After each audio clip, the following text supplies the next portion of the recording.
de los Derechos de la Mujer y exministra del Poder Popular para la Mujer e Igualdad de Género.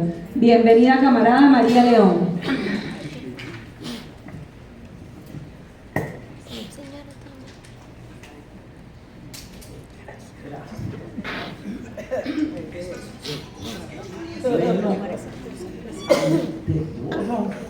Gracias por invitarme nuevamente a estar con ustedes.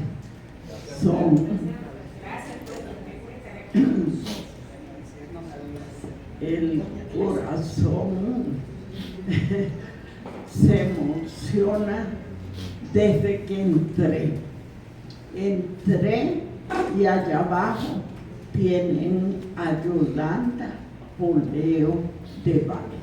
Pregunto, ¿quién sabe entre las y los presentes quién es Yolanda Poleo de Valle?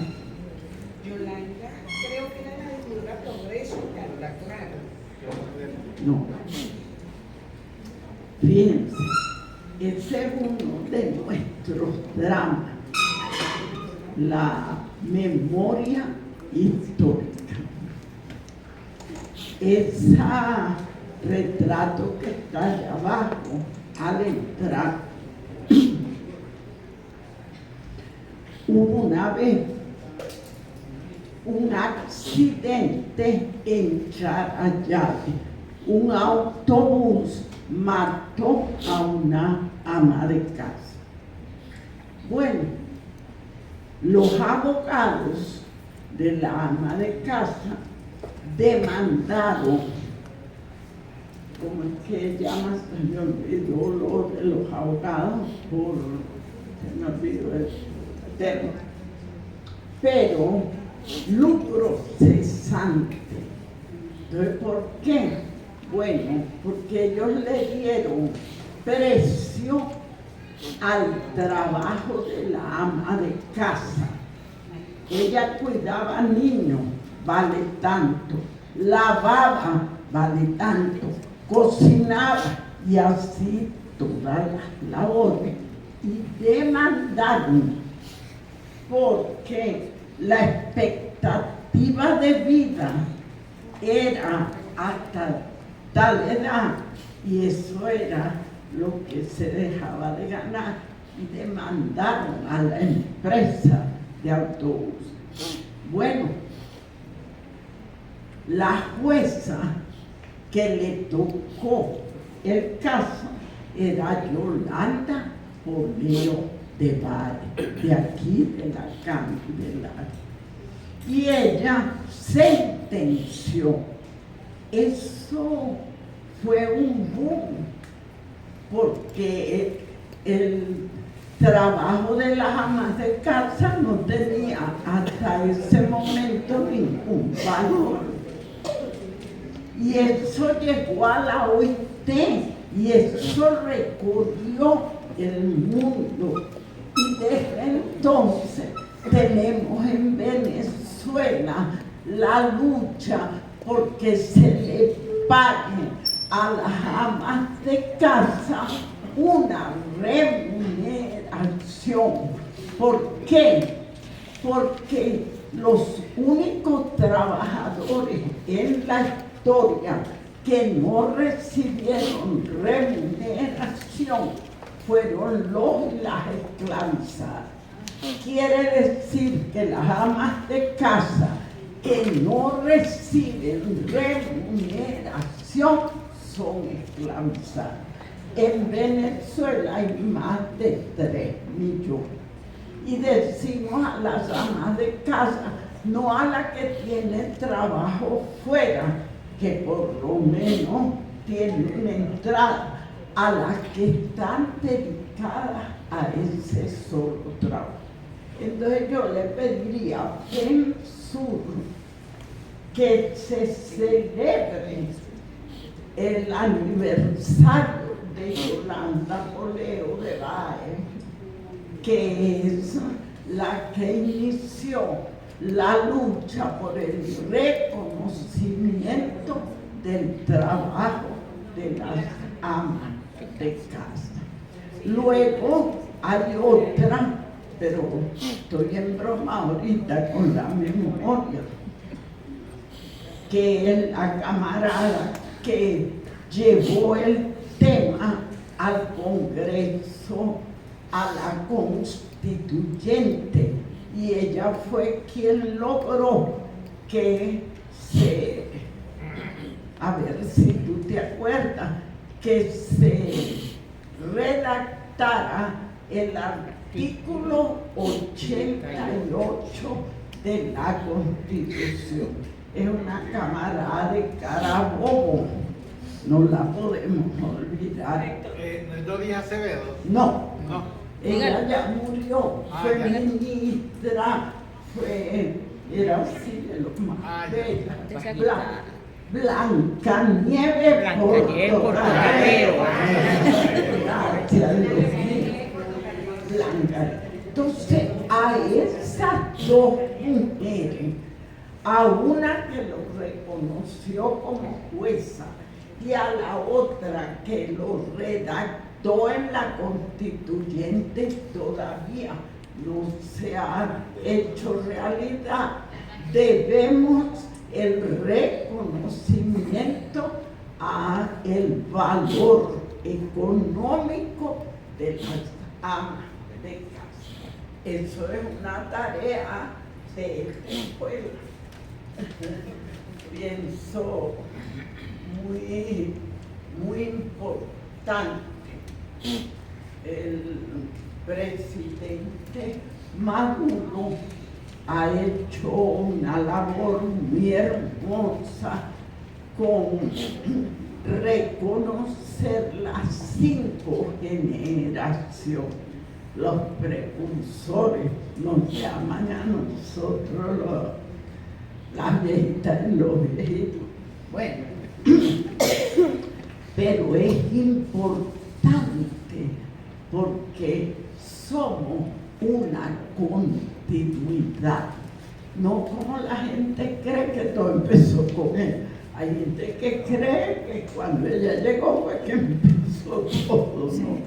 Y desconoce todo lo que hemos recibido de las generaciones anteriores. Hace falta porque eso nos da fuerza, ver que no es que no se ha hecho nada, que todo es difícil.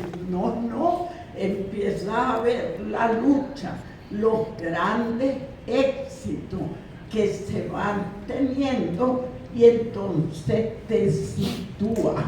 Ajá, que he recibido una historia de todo lo que he recibido y que me toca dar. Yo digo 2 cosas: disfrutar en primer lugar, porque si millones de seres han luchado por el derecho nuestro de hombres y de mujeres, ¿cuál es el primer deber con ellas y con ellos? Disfrutar lo que nos han legado, nuestros derechos, nuestros avances. ¿Y cuál es el segundo deber?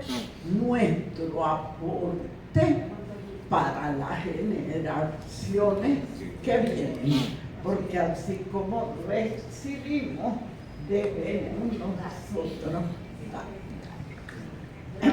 Me llamó la atención lo que hablaba nuestra presidenta de FENSUR sobre los momentos de tristeza, de debilidad, de que decaemos.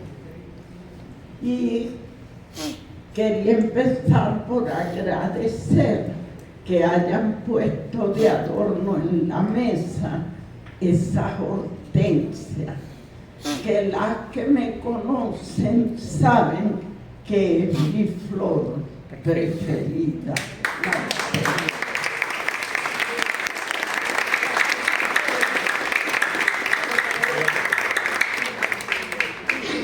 ¿Por qué mi flor preferida? Porque ella no es una flor, como es la orquídea u otras flores bellísimas. Ella es miles de florecitas. Entonces yo la comparo con el movimiento popular. Mientras más florecitas tiene, más bella es. El movimiento popular es así. Mientras más gente lo integra, más hermoso reluce. Entonces yo la comparo a ella con nosotros y por eso tengo esa predilección. Incluso me hicieron un documental que se llama Hortensia para Inés, que se los recomiendo. Ya lo pueden pasar aquí, porque no se podía pasar porque no estaba público, pero como ya se puede copiar, se puede bajar y lo pueden pasar aquí. Inés fue el primer seudónimo que tuve yo cuando me fui a la guerrilla en los años 60. Y entonces, bueno, como es mi flor preferida, hicieron el documental Hortensia para Inés. Les recomiendo todo eso.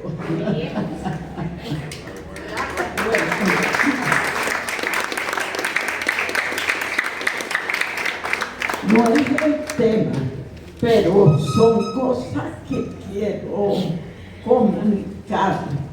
Hoy es 19 de julio. Es el nacimiento de Gustavo Machado. ¿Quién sabe quién fue Gustavo Machado? Tenía un hermano y eran del Partido Comunista. Bueno, Gustavo Machado peleó con Sandino. Se está celebrando la revolución nicaragüense, no se menciona a Gustavo Machado, que apoyó a Sandino. Gustavo Machado invadió Venezuela contra la dictadura de Juan Vicente Gómez. Antes lo sabe. Gustavo Machado estuvo preso por la Cuarta República varios años.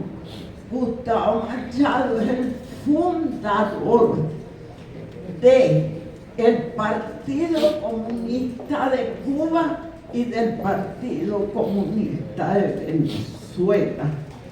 ¿Cuál es el principal mérito para mí? Que Gustavo Machado era oligarca. Hizo como Bolívar, le dio la espalda a su clase y se dedicó a los trabajadores y a las trabajadoras. No es común ese desprendimiento. Entonces, bueno, le ofrezco este encuentro hermoso en FENSUR a nuestro eterno camarada Gustavo Machado. Un aplauso.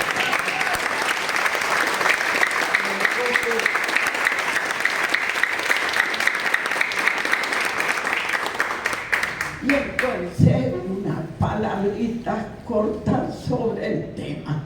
No está de más. No está de más.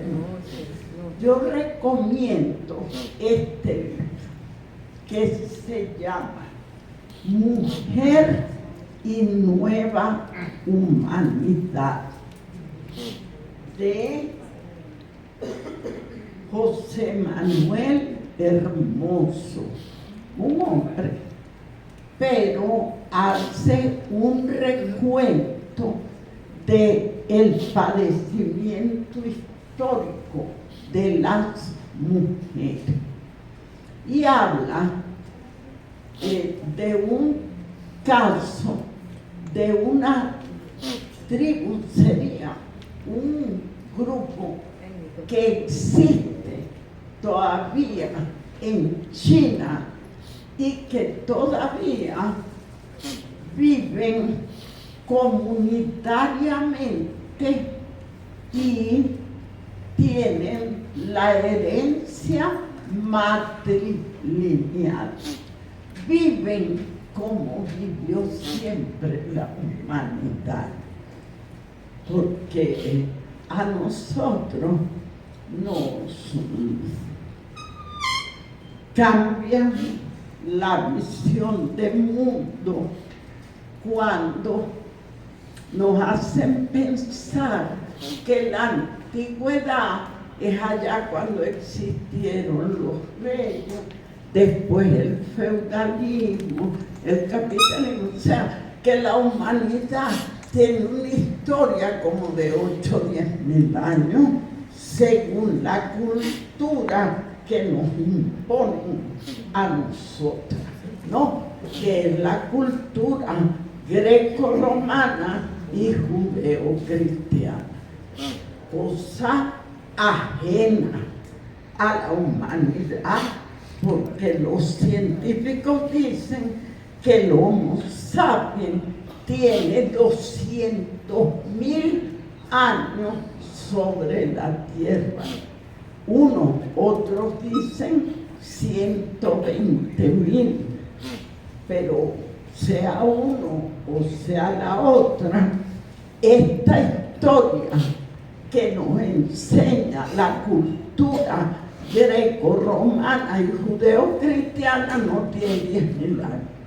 Lo que quiere decir que nos hacen borrar los 190.000 años anteriores del Homo sapiens.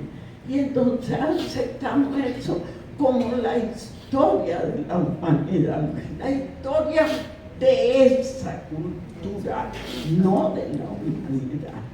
Ellos trajeron aquí esa cultura hace 500 años.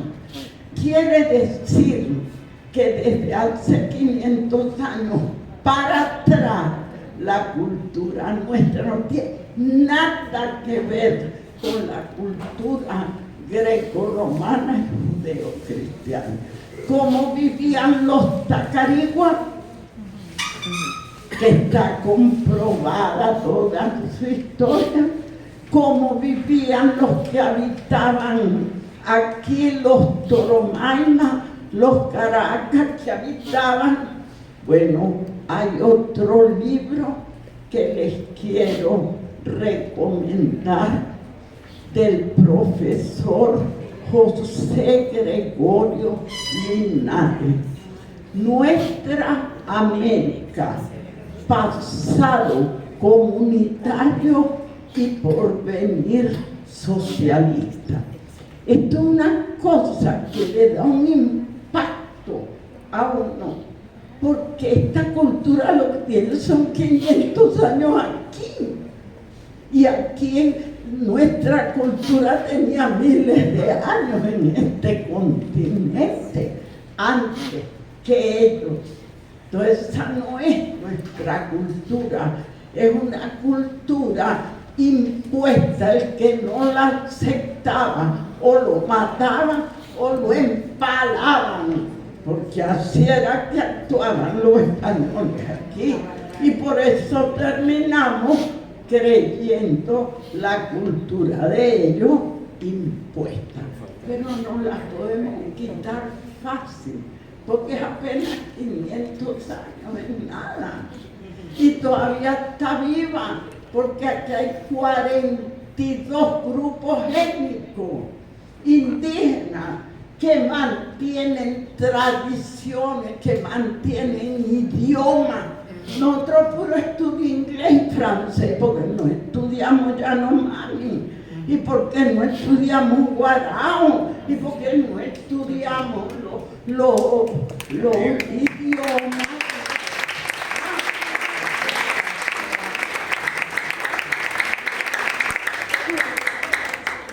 Puro miramos para allá.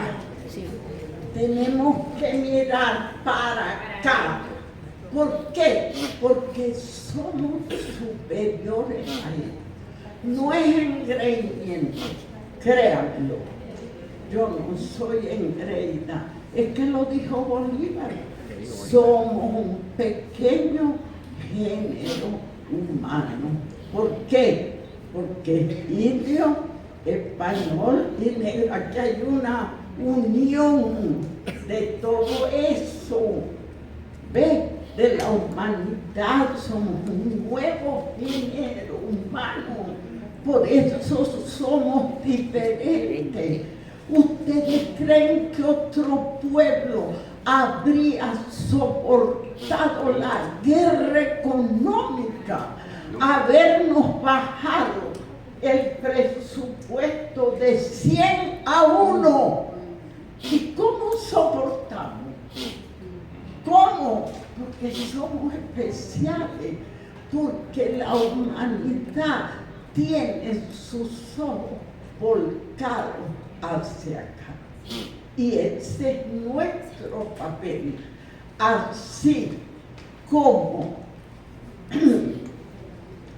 en el siglo XIX es desde aquí que surge el movimiento liberador con Simón Bolívar a la cabeza. Ahora es igual, es desde aquí. Somos los que y las que resistimos como nadie en el mundo, y tenemos con qué.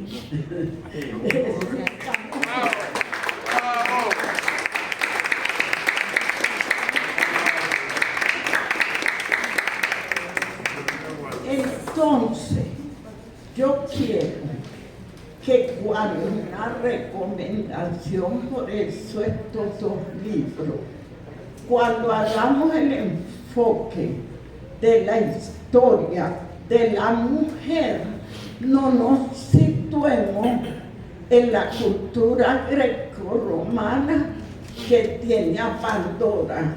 ¿Quién es Pandora? La chismosa, la curiosa, la que desató todos los males del mundo. Y la judeocristiana peor, porque es Eva la pecadora, la que llevó a Adán. Y nos entregan esa cultura. Y nosotros, eso es lo que leemos, eso es lo que estudiamos, es el referente, hay que borrar eso.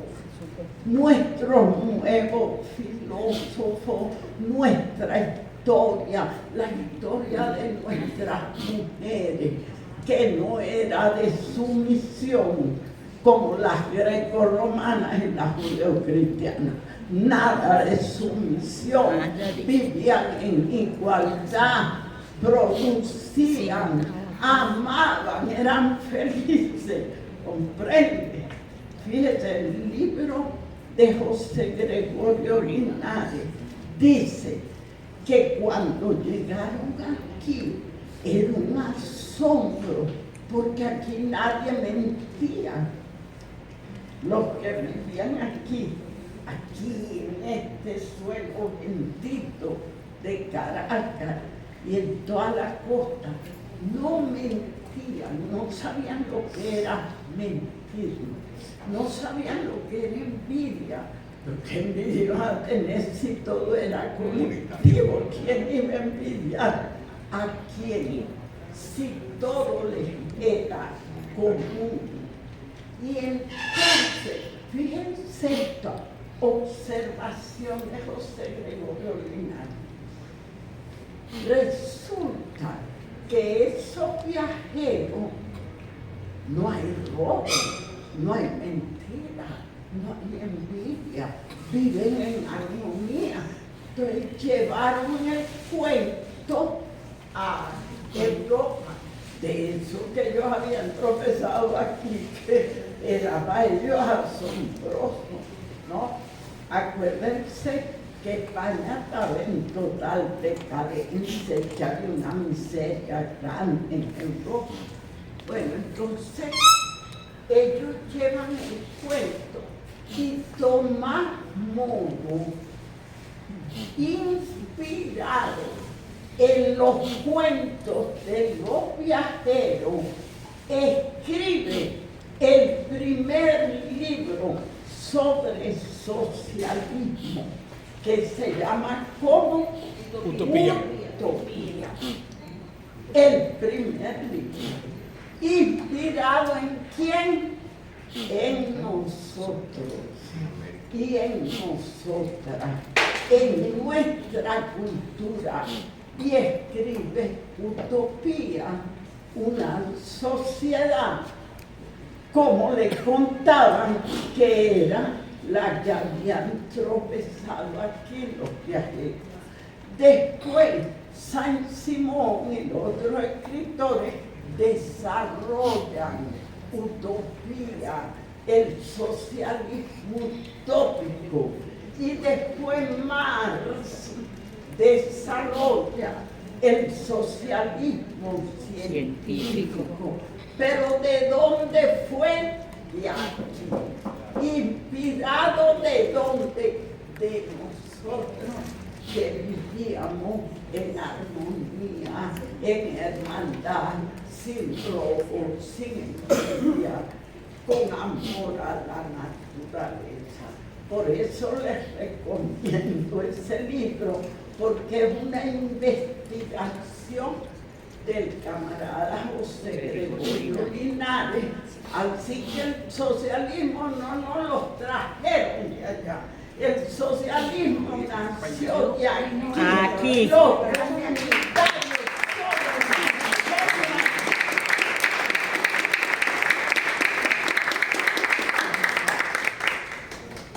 entonces, bueno, esas cosas horribles de la mujer que son de Pandora y de Eva.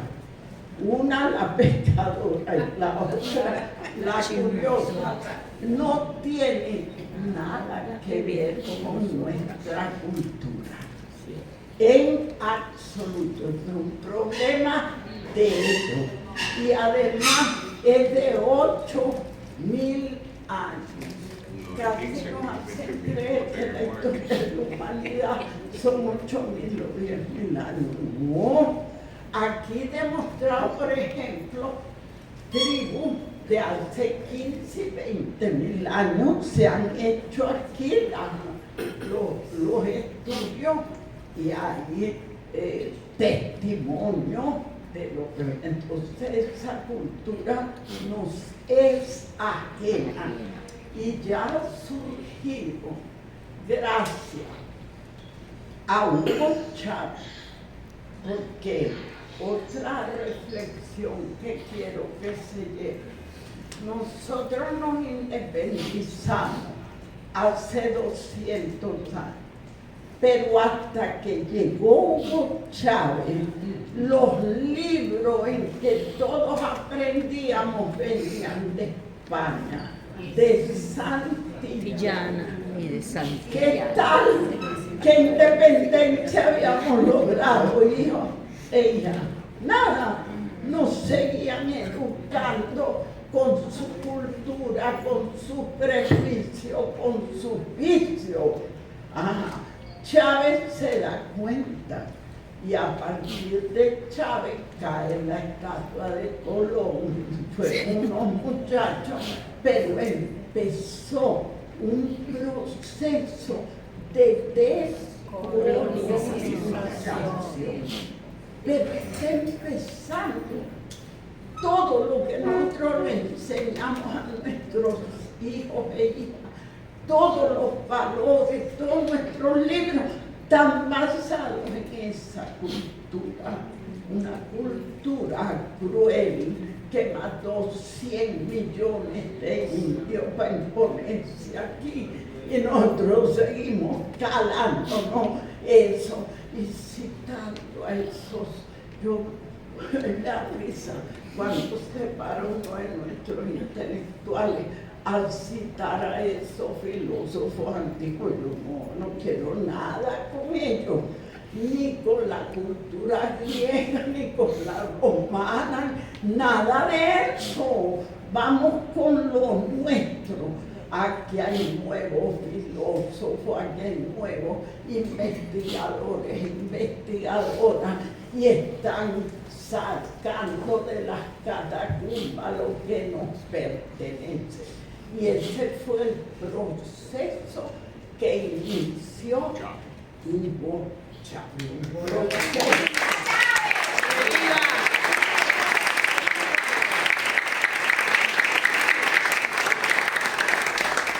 Entonces, todo el horror de lo dicho contra las mujeres es ajeno a nuestro continente, ajeno, lo trajeron. Aquí las mujeres y los hombres vivían en armonía entre ellos y con la naturaleza. ¿Y qué estamos haciendo en este momento?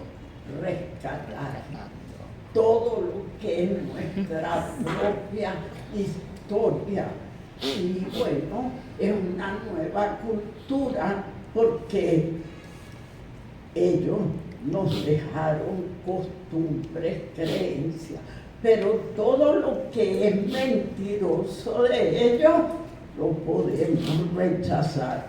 Aceptamos lo que sea valioso, científico, que nos pueda ayudar, pero rechazamos esa cultura y estamos creando una nueva humanidad. Así se llama este libro, Mujer y Nueva Humanidad. Esto es lo que estamos haciendo nosotras y nosotros. Y voy a concluir porque tengo mucho rato. Mi posición personal. ¿Cuál es el aporte que le da la revolución bolivariana al socialismo como propuesta universal? Para mí es el feminismo. Así es. Tú no puedes encontrar China es socialista, pero no es feminista. ¿Ah? Cuba es socialista, pero no es feminista. Ninguno de los países que hoy construyen el socialismo son feministas. ¿Quién declaró el feminismo como política de Estado? Hugo Chávez.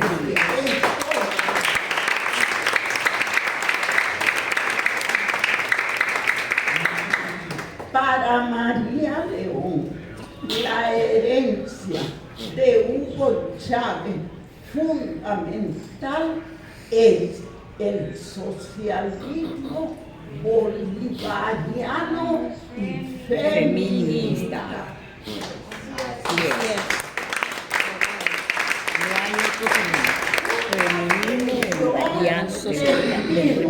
A Fensur, esa, como ella nos lo explicaba, esa investigación, profundización del feminismo nuestro, que está basado en la Constitución. No se parece a ningún feminismo, porque hay como 800 feminismos, cada una, cada interpretación, cada día inventan peores cosas, han dañado el concepto de género. Ay, todo eso lo han. Bueno, allá ellos. Nosotros tenemos un feminismo basado en la Constitución de la República Bolivariana de Venezuela, que parte del artículo artículo 21, la igualdad, que quien la dio Simón Bolívar, parte de Bolívar, la igualdad establecida y practicada, no vino de ninguna parte, es de Bolívar. Y luego artículo 88, 79, lenguaje no sexista, todo eso es constitucional. Y aquí afirmo que el feminismo en Venezuela lo trajo Hugo Chávez Frías.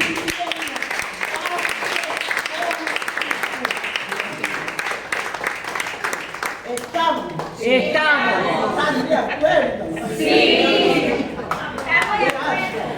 María, recuerda a Raquel Reyes. María, recuerda a Raquel Reyes. También a mi amada Raquel. Ustedes tienen frente a FENSUR e investiguen quién fue Raquel Reyes. Sí, señor. Son las heroínas de heroína reciente, yo no entiendo. Carmen Ponzoño, Raquel Reyes, Olga Luzaro, Media León. No, María León está viva. Nora Castañeda, que aquí tiene que estar Nora Castañeda. No hay aquí estaba una foto de Nora Castañeda. Ahora no aparece Nora Castañeda por aquí. Pero aquí la fundadora es Nora. Tiene que estar Nora. Bueno, entonces amarnos más, reconocernos más, saber lo que valemos. Somos en este momento el referente revolucionario de la humanidad. ¡Que viva Venezuela! ¡Que viva!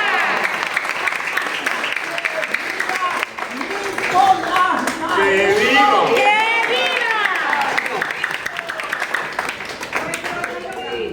Permíteme una apéndice. Vamos a continuar. Al finalizar la ponencia tenemos el intercambio de saberes, compañeros. Bueno, yo quería hacer una acotación. Tome notita para que no se le vaya la idea y al finalizar la ponencia hacemos intercambio. El feminismo en Argentina y el resultado que está dando ser una sociedad eurocéntrica y no el...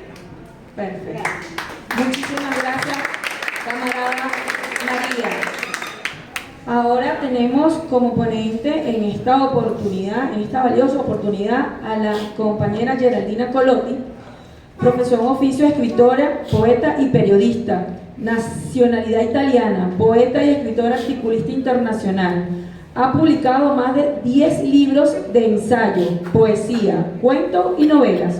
Su destacada y amplia trayectoria ha caracterizado por ser una activista que busca emancipar en el mundo el ideal bolivariano y las luchas de los pueblos latinoamericanos para lograr el despertar de un nuevo orden mundial, multicéntrico y multipolar. Bienvenida.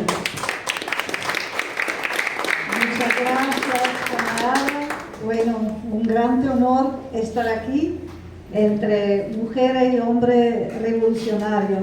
Escuchar palabras de María León, la Leona de Chávez, y de todas y todos ustedes que nos indican, como decía María ahora, que Venezuela es una referencia mundial porque está en el camino para la emancipación de la humanidad, mujeres y hombres, en igualdad, pero en el respeto de la diferencia de género, que son una riqueza, no son digamos un peso.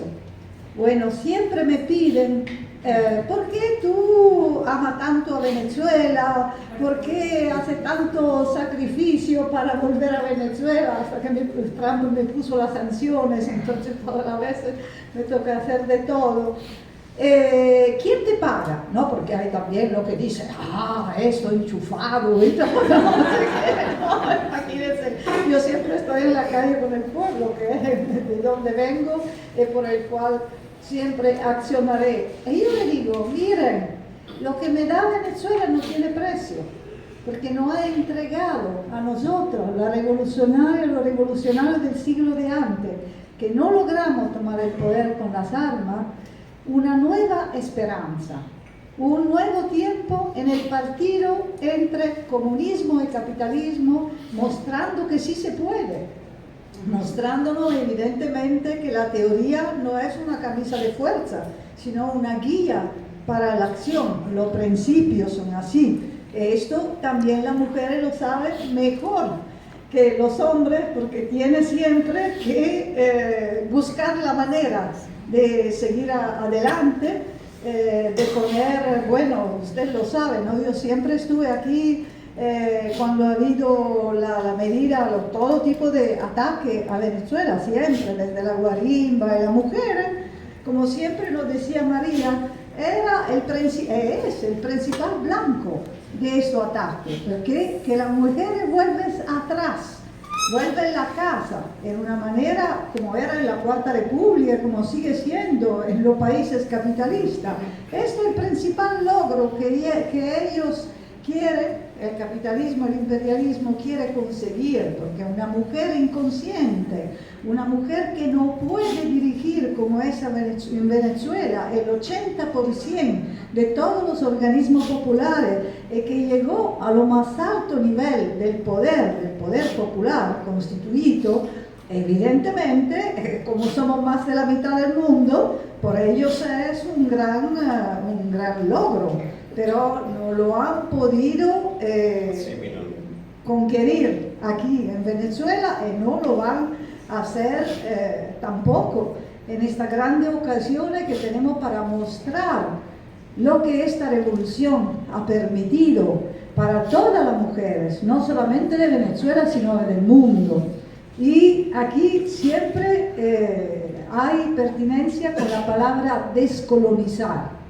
Descolonizar el pensamiento también, pero descolonizar antes de todo en la manera concreta la correlación de fuerza que permite a los pueblos de tomar la palabra, como lo hizo Hugo Chávez en los grandes encuentros internacionales, cuando digo cosas que quedan para la humanidad, ¿no? Cambiar el sistema y no el clima. Yo siempre me acordaré cuando a un momento él terminó de hablar, porque los pueblos de esa cumbre siempre estaban afuera, ¿no? Gritando su consigna y todo, pero no tenía la posibilidad de hablar. Y digo, si ellos no pueden entrar, yo no hablo más.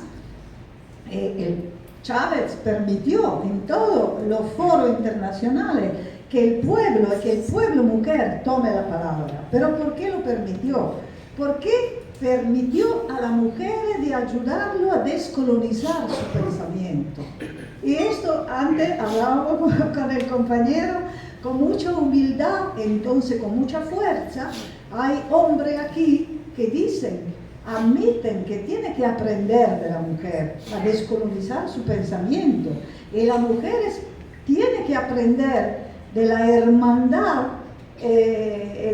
del compartir juntos la fuerza que tiene a nivel social.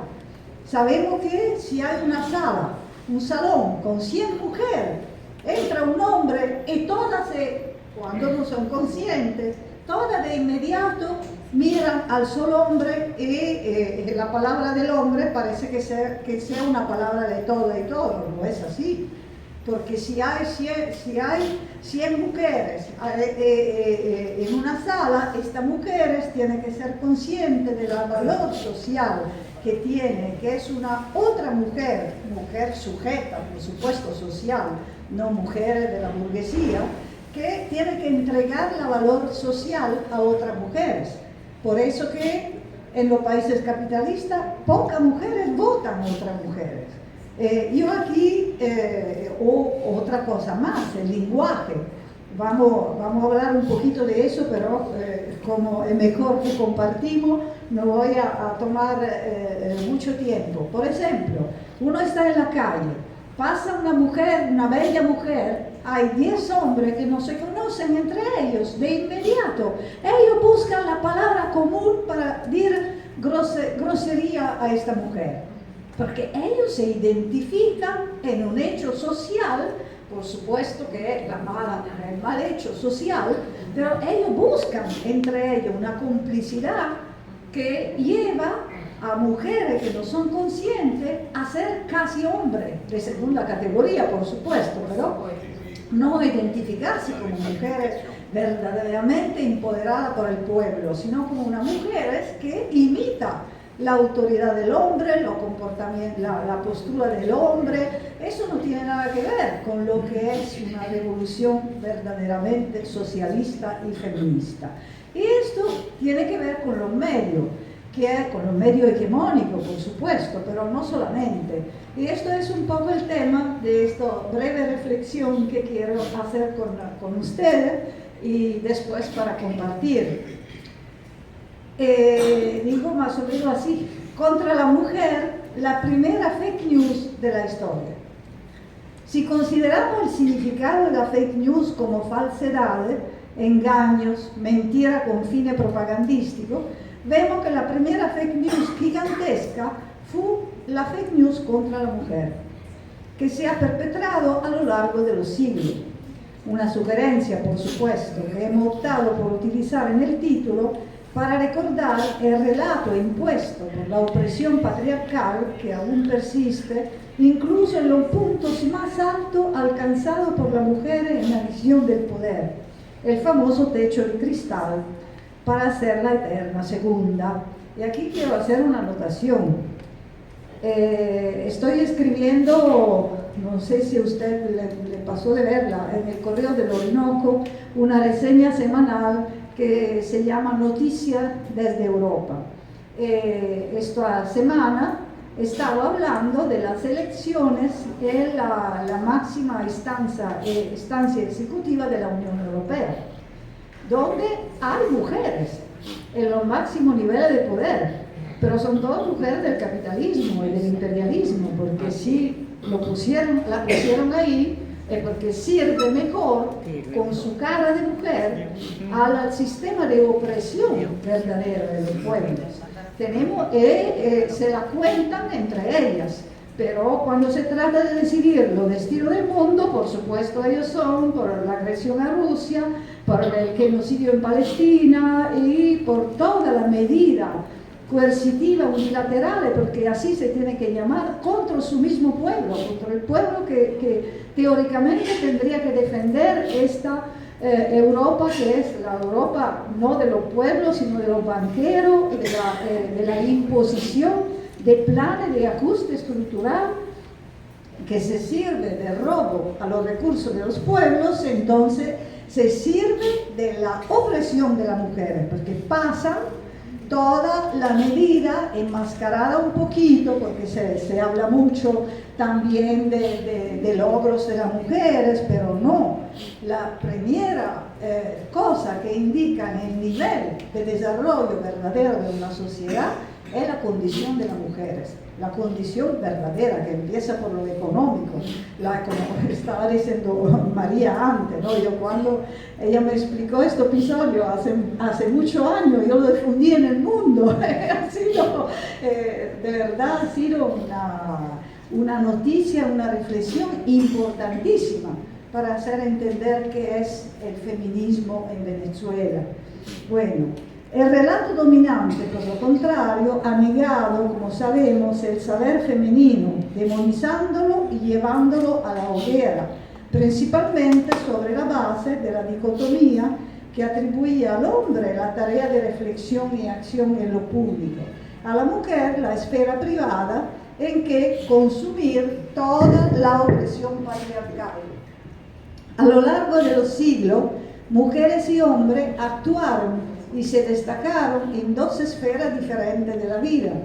Casi toda la esfera pública fue para los hombres: la política, los negocios, la guerra, la ganancia material, la cultura escrita.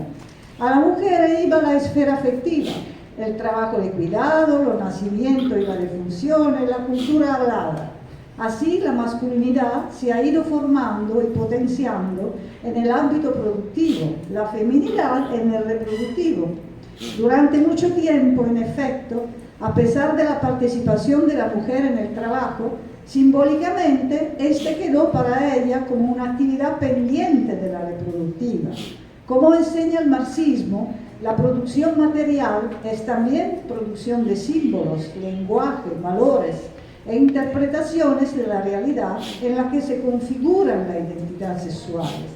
De esta manera se le enseñó a los niños y niñas que la historia es el camino del hombre, entendiendo por ello el camino de un solo género, el masculino, representativo de la humanidad.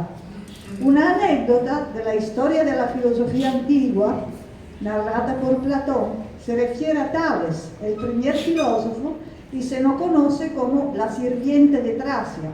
Platón hace que Sócrates lo cuente así. Tales, mientras estudiaba las estrellas y miraba hacia arriba, cayó en un pozo. Una elegante e inteligente sirviente de Tracia se burló de él, diciéndole que le importaba mucho más la cosa del cielo, pero que no veía lo que tenía delante, entre sus pies. La misma ironía está reservada para aquellos que se dedican a filosofar. Provoca la risa no solo de los esclavos tracios, sino también del resto del pueblo, cayendo, por inexperiencia, en pozos y en toda dificultad. Como sabemos, se ha discutido mucho sobre los sentidos de esta historia, empezando por el obvio del filósofo que tiene la cabeza en el aire y no ve dónde pone los pies, pero también y sobre todo desde una perspectiva inversa. El episodio ha sido objeto de reiterada lectura a partir de la de Sócrates Platón sobre el hecho de que la risa de la sirviente representa el horizonte cerrado de quien no sabe elevarse de la tierra a la contemplación de la realidad superior, la que sola puede traer un conocimiento cierto, al abrigo de la falacia de la percepción sensorial. Algunas estudiosas feministas, sin embargo, y aquí me refiero a Italia, han tomado como reflexión la perspectiva de esta bonita e inteligente sirvienta y su ironía. La risa y el comentario de esta muchacha sin nombre, que combina el hecho de ser mujer, por lo tanto poco inteligente, atada a las cosas cotidianas y al cuidado de los cuerpos, en vista de lo cual saca agua del pozo, con lo de ser sirvienta y además de Tracia, que en ese momento significaba cultura objeto de desprecio, de la que formé parte. Hay, por ejemplo, un hecho que no encaja con la imagen metálica y masculina que se transmite en general de esto nuestra experiencia. En los órganos de dirección, que según el modelo leninista utilizaban el mecanismo de la cooptación, había muchas mujeres cooptadas por hombres, y los hombres generalmente más numerosos en los lugares de toma de decisiones, como sabemos, casi nunca elijan mujeres. Este es un hecho único en la historia del movimiento comunista. En el Politburo había, me parece, una sola mujer en los órganos de toma de decisiones. En los demás partidos comunistas, las mujeres eran la eterna segunda. En los grupos extraparlamentarios eran ángeles de los mimeógrafos. Y en la actualidad se ha establecido el mecanismo de cuota para que ellas participen en la política. Se puede imaginar en base a qué estereotipos se hablaba en los periódicos de la guerrillera, así como en este momento la extrema derecha habla de la chavista, ¿no? Que son todas sucias, que no son manita blanca, ¿no? Que vivan las feas, carajo. Exacto. Estamos de moda. Ser fea está de moda. ¡Que vivan las verrugas! Claro, nosotros Exacto. Bueno, en este momento, en Italia era un país que todavía estaba muy atrasado, a pesar de estar en Europa. Hasta la década de 1960, matar a una mujer casi no implicaba una condena. Si el asesinado se definía como un homicidio de honor. Se aprobó una ley de divorcio y luego de protección del aborto solo en los años 70, en medio de este siglo de lucha, durante el cual los manicomios fueron cerrados y miles de mujeres fueron liberadas, encerradas ahí como locas, solo por haber transgredido la norma impuesta por la sociedad burguesa. Sabemos que en el transcurso de la historia, las mujeres rebeldes, revolucionarias, siempre han sido definidas como locas o histéricas, tanto como para justificar la rabia masculina y el feminicidio. Y la por ejemplo, antes estábamos discutiendo de eso, ¿no? No importa, dicen los supuestos más izquierdistas de todos y más chavistas de todos, según ellos, ¿no? Dice, bueno, mejor que todo se vaya a la mierda, disculpen el francés, porque un supuesto proletariado puro después va a construir algo mejor que no sea esto. Mentira, porque toda la historia pasada y recién muestra, antes de todo, que cuando vuelve la extrema derecha arrastra con todo, te saca no solamente del poder, sino de la vida, porque todos los logros van a ser destruidos. Pero, sobre todo, si había esta alternativa tan maravillosa, ¿por qué no se ve en la calle? ¿Por qué no? ¿Por qué esta gente tiene al máximo un diputado que se vuelve loco por el poder? Y que hace cualquier cosa, se vende a cualquiera por estar sobre un asiento que el pueblo no quiere, donde el pueblo no quiere que está. Pero esos son elementos que vienen de las reflexiones sobre cómo los avances en el poder real de las mujeres es un logro por toda la humanidad, ¿no? Lo decía María antes, pero también cuánto es importante la memoria histórica de construcción de estos logros, cuánta sangre ha costado la libertad de las mujeres y por supuesto la lucha por la libertad de todas y todos. Yo siempre hago una paréntesis porque hemos hablado de eso. Podemos conseguir lo que Venezuela tiene, es decir, la educación pública gratuita de calidad, que ahorita ya no existe más, porque los hijos de mi clase ya no pueden ir a la universidad, ya no podemos conseguir la ayuda que los pobres, pero que quisiera estudiar, como era hoy, yo podían conseguir, porque la hemos agarrado con la fuerza a la burguesía, que nadie te da para la nada. ¿Y cómo lo utilizamos? Lo utilizamos porque una vez que hemos descubierto como jóvenes que la injusticia no venía del cielo, que no teníamos que soportar la diferencia de clase, que había enemigos que combatir, que había razones, utilizamos esta cultura para ponerla al servicio de la libertad de los pueblos y, ante de todo, la libertad de las mujeres, que tantas cosas, tanto nos costó de conquerir. Yo me acuerdo, ¿no? Se iba a la iglesia con la falda larga, todo así, la mujer avergonzada y todo eso. Y por eso, toda mi vida ha sido, seguirá haciendo hasta el último aliento, como la de María León, una restitución a mi clase, por lo que mi clase me ha permitido de conquerir con la cultura. Y bueno, en la literatura siempre utilizo los temas de la memoria y siempre para hablar a los jóvenes, porque a nosotros no nos lo permite en Italia, ¿no? Censurado. Yo estuve 25 años en la cárcel, fuimos más de 5.000 presas y presos políticos. Por 2-3 años torturaron como en Argentina.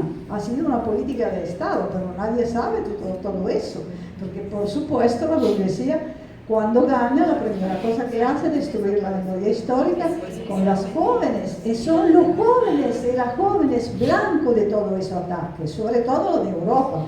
Porque sí, un presente y un futuro, porque no obligan a lucir nuestra cadena y a combatir al último, el penúltimo contra el último de la cadena y no a ver quién que nos están ahorcando. Esto es muy importante.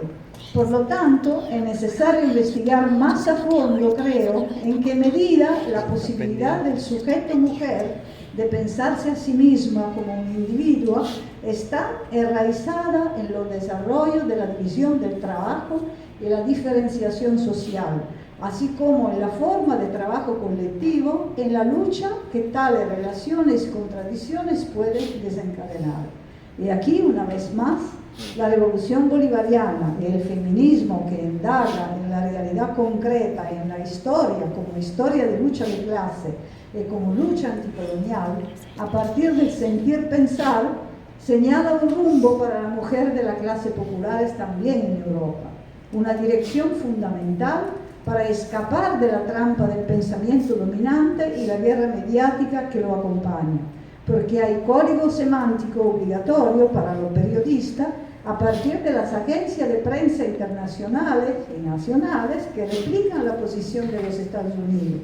Código que pretende cooptar el feminismo domesticado en adherirse a un falso pacifismo que al negar el derecho de los pueblos a la rebeldía, incluso armada, y hasta contra democracia disfrazada, como dice la maravillosa Venezuela, cantando Bella Ciao, se ha difundido, yo estaba ahí con grandes emociones, esto lo cuento, María lo sabe, porque siempre me hace el gran homenaje de presentar mi libro, lo cuento en la novela El Secreto, que es para los jóvenes, que habla de Venezuela.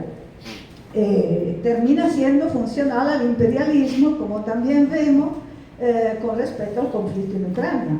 Reivindicar la memoria histórica del feminismo revolucionario en los países capitalistas es una tarea fundamental para la construcción de un nuevo internacionalismo que tenga en su centro lo que se está configurando como el nuevo sujeto histórico, el sujeto mujer, consciente de la necesidad de animar la lucha contra el patriarcado y conjugándola a la lucha contra el capitalismo y el imperialismo.